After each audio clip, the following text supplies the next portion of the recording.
আসসালামু আলাইকুম। রমজান তো চলে এলো, কিন্তু আমরা অনেকেই এখনও রোজার সঠিক নিয়ত জানি না। তাই আজ আমরা সহি শুদ্ধভাবে আরবি ও অর্থসহ রোজার নিয়ত শিখব। ভিডিওটি সেভ করে রাখুন এবং বন্ধুদের সাথে শেয়ার করুন, যেন তারাও শিখতে পারে।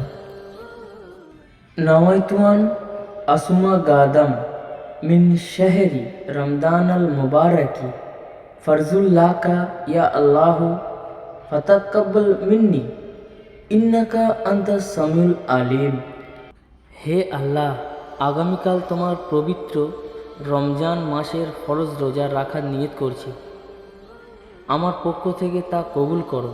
নিশ্চয়ই তুমি সর্বশ্রোতা ও সর্বজ্ঞ। আল্লাহ আমাদের সবার রোজা কবুল করুন, আমিন। এরকম আরও ইসলামিক ভিডিও পেতে আমাদের সাথেই থাকুন। জাযাকাল্লাহু খায়র।